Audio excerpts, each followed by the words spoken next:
Myth number one, traction, team, or a world-changing idea is enough to attract investors.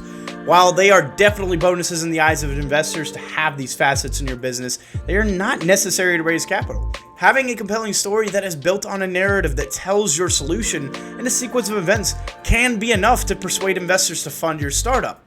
The number one mistake that all entrepreneurs make when pitching their company is that they try to sell their product or service to the investor, when in fact you're not selling your product, you're selling shares in your company. And to clarify, a pitch meeting is not a product demo. You're telling a story on how you make the investor money. And it's likely that you as an entrepreneur do not consider yourself a naturally talented storyteller. It may be the farthest thing from your ambitions, or perhaps even a skill that you hold in low esteem. But you will not succeed in raising capital and building your business until you become an effective storyteller about your product or service. And the good news is that the craft of composing a great story can easily be learned, and even by those who don't have the gift of public speaking. And if you intend on transforming your dream into reality, you'll need to master this composition, which we'll cover in this video. The first element is a compelling plot. So you don't have to be a gifted storyteller to create a compelling plot. You've been given the structure of a great story your entire life through action movies or, all the way down to children's books. And it goes like this: bad guy, good guy, happy ending. And your pitch to the investor should have the exact same structure. For example, one of my companies is trying to reduce medication non-adherence, also known as taking their medications incorrectly. And that's our bad guy. So that means that our good guy was a medication tracking device that would help them improve their medication intake.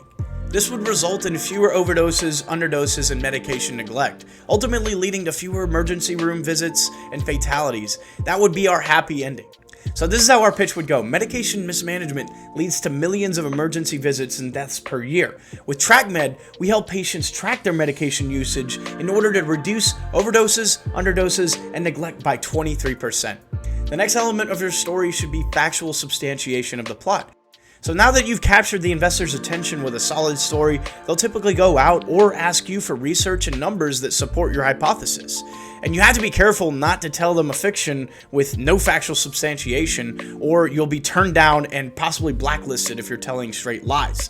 These numbers can come from in-house surveys, competitors, scientific studies, etc. However, it is important not to go too crazy here, and what I mean by that is that we see a lot of entrepreneurs come to us with market sizes that are in the trillions. And while there are very broad markets that are that size, it shows that you don't know or haven't narrowed down your specific market or niche. And as an early stage startup, you won't have the firepower to reach the broader markets that the billion-dollar corporations are taking. So the more narrow your market is, the easier it is for you to attack and project potential returns. The last element of your story is that it should be brief but memorable.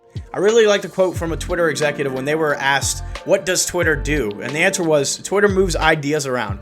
So it's super short but to the point. So we ask founders all the time for their elevator pitch, and then we get a 5 to 10 minute breakdown of their entire business plan. We get it. You know the problem and the industry in and out, but that is not what we want to hear.